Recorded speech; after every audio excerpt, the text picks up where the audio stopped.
ఓ పల్లీలు పట్నం అయినా కొన్నావా? ఇందాక నుంచి ఎక్కడే తిప్పుతున్నావు గానీ ఎక్కడికి వచ్చినా ఏదో ఒకటి అడుగుతా ఉంటావు. చూసావా, నీ తమ్ముడిని పెళ్లి చేసుకోమన్నా ఏది పడితే అది కొనిస్తాడన్నా, ఒక పల్లీలు పట్నం కూడా కొనిస్తలేదు. ఏంటే బాబు మీ గొడవ? బయటకు వచ్చినా కూడా ప్రశాంతంగా ఉండరా? ఎప్పుడు ప్రశాంతత ఉండదు. నేను ఎలా అయితే కాపురం చేయనక్క. అమ్మ మీకు దండం కాదు, ఆ పల్లి లేదో నేను కొంటాను పదండి. సరే గాని ఏటక్క, ఇందాక నుంచి చూస్తున్నాను మన గోదావరి గట్టు మీద మంచి నిగనిగలాడే కొత్త జంట కనబడుతుంది. ఎవరేటి?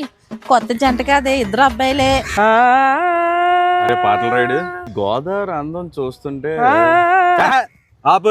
గోదావరికి అందం ఈ అలలైతే రాజమండ్రికి అందం ఈ బ్రిడ్జ్ రా. ఈ బ్రిడ్జ్ రెండు ఒడ్డుల్ని కలపట్లేదు. ఇదిగో బాబు, గోదావరి గురించి చాలా చెప్పేస్తున్నా గానీ అవన్నీ మాకు తెలుసులే. కొత్తగా ఏదైనా చెప్పు. కొత్తగా చెప్పాలా? ఇక్కడ శేఖర్ కమ్ములు గారి కల్ట్ క్లాసిక్ గోదావరి అనే సినిమా ఎంత హై ఇచ్చిందో తెలుసా మీకు? అయ్య బాబు, అవన్నీ మాకు తెలుసులేండి మా గోదావరి గురించి. అంతకన్నా హై ఇచ్చే విషయం మీకు చెప్పడం ఒకటి. చెప్పండి. చెప్పడం కాదు, పాట పాడిస్తా. అరే పాటలు రాడు, నువ్వు అందుకోరా.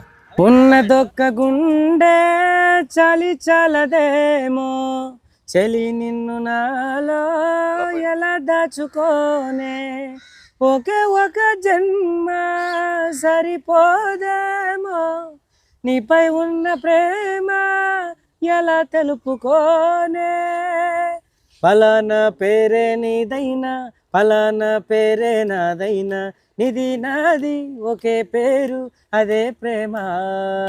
అయ్య బాబాయ్, చాలా బాగా పాడారండి బాబు. మామూలు హై ఇచ్చిందా? చాలా ఇచ్చిందండి బాబు. అసలు గోదావరి గట్టు దగ్గర కదండి, భలే హాయిగా హైగా భలే ఉంది.